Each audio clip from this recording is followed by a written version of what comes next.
Well, you're right, guys, at the plot, as you can tell. Ta-da! First off, big shout out, big thank you to a couple of plot neighbours, Heidi and Julie. Brought me some compost. Now, as you know, I'm careless, not careless. Yeah, I'm careless and careless. I am going to be careless for the foreseeable future, I reckon. Maybe change my mind in winter when the weather turns a bit, but I'm loving it at the moment, I really am. I can even get, you know, trays of tomatoes up here, wrinkle compost. The tripod that's being filmed on now, that's my old tripod. That was an achievement getting that up here. I had to strap it to the basket and it was slide. Anyway, it's here now and I'm doing okay. Yeah, doing okay. So I'm here today. I'm going to get a 7 tomatoes in. These are the larger ones and they're going on what was the raspberry trellis. Only one raspberry is growing. I'll take you over there and show you in a second. I've ripped out the 5 dead ones. Absolutely no growth at all on the roots, and yet one of them, well, you'll see in a second. Yeah, I don't know. So what I've done, I've got some I've got a load of old poly bags that I used to grow daffodils in. I've repurposed those. I've put some. Now I'm pretty sure. Well, it's in that composty looking bay over there that someone's built, and it's topsoil. I'm sure it's topsoil because it certainly isn't clay. And what I've done, I've put a bit of Mother Earth in with it just to freshen up a bit.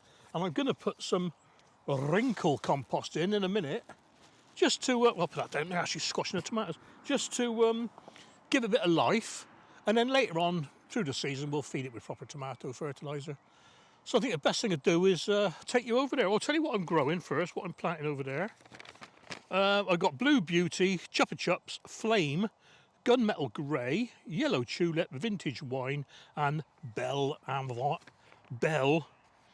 Okay, so I'll tell you what, Bell Angevine. So I'm going to take you over there and show you what I'm doing. In fact, I'll put the compost in first and then we'll come and get the tomatoes. So here's the raspberry trellis. Yeah, only that one there growing. Look, I'll take you down here a minute. Only that one there growing. And it's growing rather well as well, I've got to say. So what I've done, like I said, I plonked these bags down, filled them with all sorts, tied the canes up to the 3 wires of the trellis, cut them all sort of evenly along the top. So 1, 2, 3, 4, 5, 6, 7, yeah, 7. I'll tell you what, I'm going to have to bring some snippers up to cut this grass because the grass man doesn't quite get as close as that. In fact, it's on my plot really, so you can't expect him to. So I could always bring the strimmer up, I suppose. Yeah, I might have to. So, I'll tell you what I'll do. I'll just let's find one to show you. Hang on. Yeah, it's a job for tomorrow, that. Get the strimmer up here. Right, so here's all the compost, manure, topsoil, all sorts in here. Look, and it's not too bad looking. But what I'm going to do is put some of this wrinkle compost in. This is from the food waste composter, home food waste composter. And I'll tell you what, it is good stuff, look. It's got a funky smell to it, a funny smell, I wouldn't say funky. And it says mix it 3 to 1, but we'll see. So I'll just put a bit of that in each and I'll be back in a second to get some tomatoes in. Okay, here's the actual tomatoes themselves, look. And this is 1, 2, 3, 4, number 5. Now I want to make sure I get these in the right order, because I'm not going to label them, I'm just going to rely on my map at home. So 3 from the end is Yellow Tulip, which is number 42. And that's the middle one there. So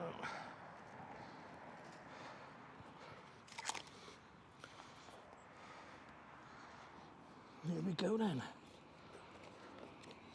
A little bit deeper, I think.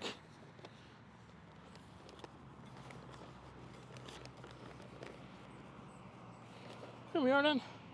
I'll get the rest in and back in a minute to tie them up. Here we are then, tying this one up. I'm using natural string for this. The good thing about using natural height products, twines, is, I'll show you in a second, you can't really see it, but it's rough on the outside.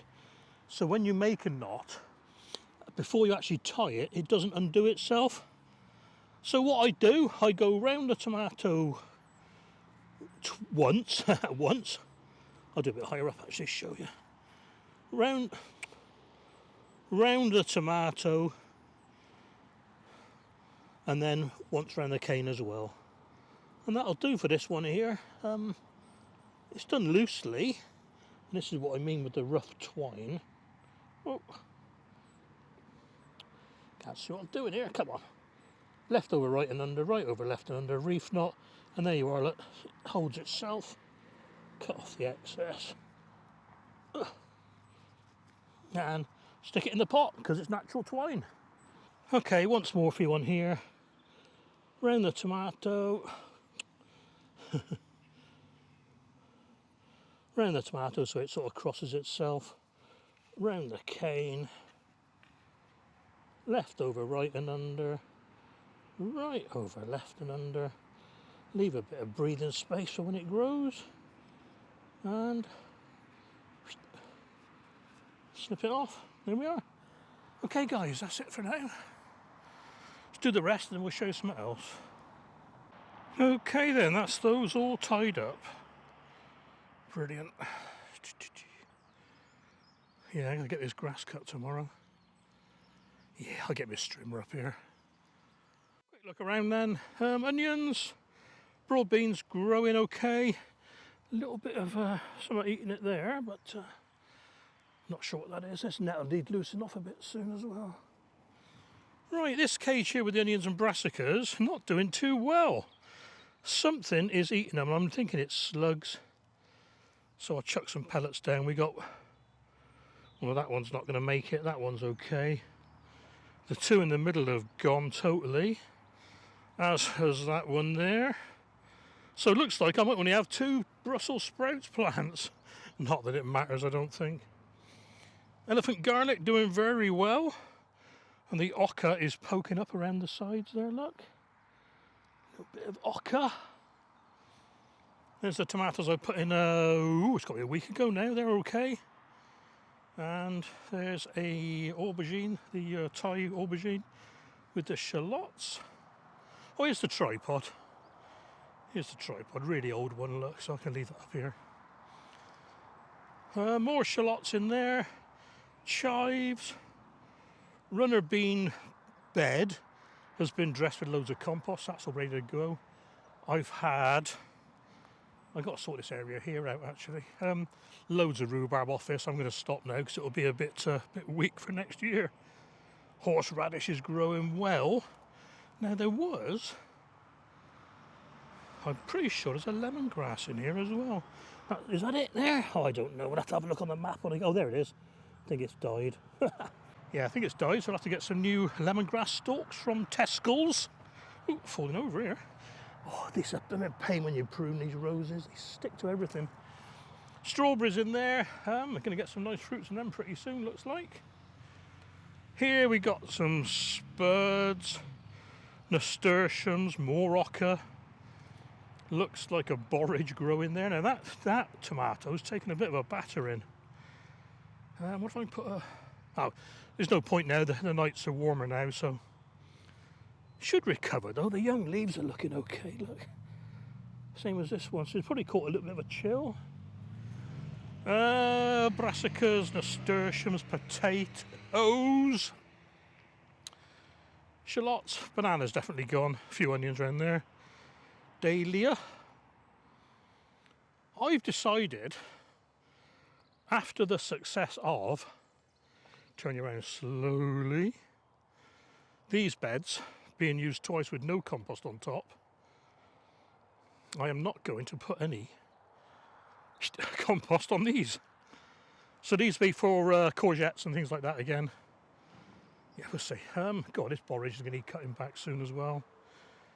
Blue flowered borage and a white flowered borage. Bees on them already. Potatoes. I better move that before I forget where I've left it. A couple more spuds in there, and the orange bulb is picking up. Yeah. So I have to make sure I move that net before it gets too wild. There's the tomatoes we've just seen.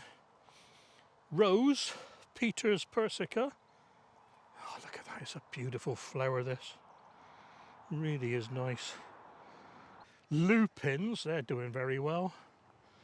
This bed here is going to be the pea bed.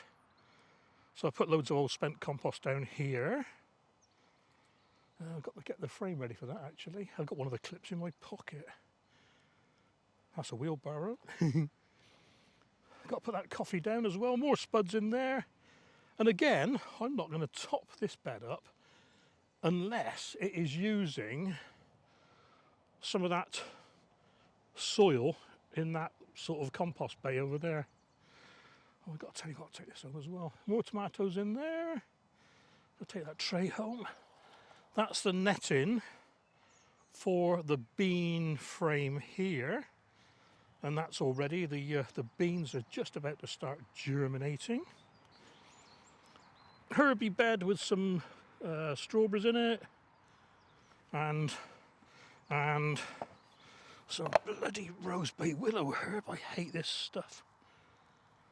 Yeah, looks like it could be a lupin in there as well.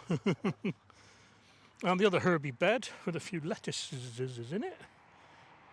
And my trowel, which again I'm going to forget where the bloody hell I put it. And these have been mulched with stroach. A couple of chilies in there, or peppers. Yeah, tarragon, I love tarragon. If you ever do corn on the cob, what I do, I boil mine, wrap it with butter in a bit of foil to go on the barbecue, chuck some tarragon in with it. What a fantastic taste. Oh, another secret gone. I spin you around a bit. Mulberries, red currants and white currants down there, all doing very well. Here, oh, I've lifted some of this white plastic that's under this, what was a footpath. There's loads of it, but I lifted some up to plant my black currants. So we got Tiziana, 2 there and 1 more going in there. And I think, guys, that's about it. Yeah, all looking pretty good at the moment. I'm happy anyway, so if I'm happy, I'm happy. Oh yeah, Jar Jar Binks has got a baseball cap now as well, so that should really scare him off. Ollie and Olivia, I can't remember which one's which now, sorry guys. They're standing guard over everything. Right, I'm going to have a look at this pea frame and I'll get back to you in a second. Right, that's the idea, sort of thing with the pea frame. Got to finish it off tomorrow. Bit of a maintenance day tomorrow. Yeah, I have got a plastic net at home. As a rule, I don't like using plastic nets, especially for peas. With the hemp ones or jute ones, you can chuck them all straight in the compost. No need to untangle all the shoots and everything. Anyway, I've only got one of those top clips at the moment with me, so I'll finish off tomorrow, put the crossbar on, put the net on, put the net on the bean frame, and bring my strimmer up. Maybe leave the strimmer up here, not sure. I think, yeah, there's the net there lying around. Yeah, right. Yeah, so a bit of a maintenance day tomorrow. No planting tomorrow. Maintenance day only. Right, catch you in a bit, guys. Gonna cycle home now before the showers start, because we're promised a few showers today. And so yeah, we got the odd angry cloud coming over. Look, that one there. Look, he's looking at me thinking, yeah, I could get him on the way home when he's doing 10 mile an hour. He'll get soaking. Yeah, right. So see you in a bit, guys. All right, guys, back from the plot. Gonna carry on with the tomatoes, I reckon.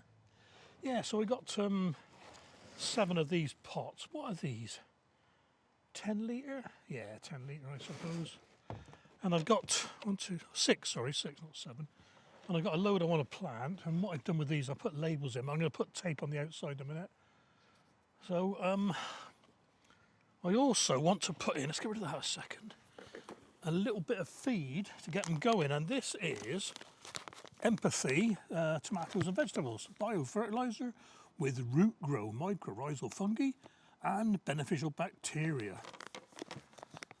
What's it say about it? Mycorrhizal, why biofertilizer is unique. The term biofertilizer is used to define a plant feed that contains nutrition and living microorganisms. When applied to seeds, plant surfaces or soil, they colonise the root zone to improve nutrient use efficiency. NUE, new one on me, new one on me. Plant health, establishment and growth. For tomatoes and fertiliser contains mycorrhizal, beneficial bacteria, microbes are applied. Other good stuff. Carefully selected new ingredients to give the plants the nutrients they need. Yeah, it looks right actually. So how do you use it? Shake before use? Oh, shake the bag. It doesn't ever say that, does it? It says shake before use. It doesn't say what to shake. Right. One handful is 50 grams approximately. In early growth, 25 grams per plant, half a handful. As plants grow bigger, 1 or 2 handfuls. Sprinkle onto the soil around the base of the plant and fork it in. Applying in the spring once a month during the growing season. Right, half a handful I reckon. So let's have a look at it.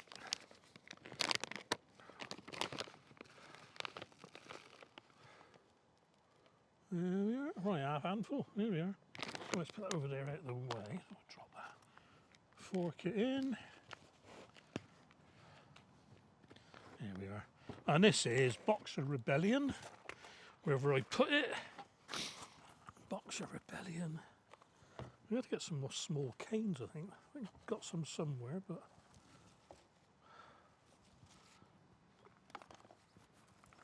Boxer Rebellion.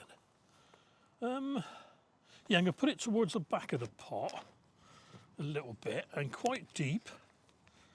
Stick the label back in. I could use some more compost actually. Right, let's find some canes. Actually, what a wally. The reason I'm doing it in pots is because they're determinate.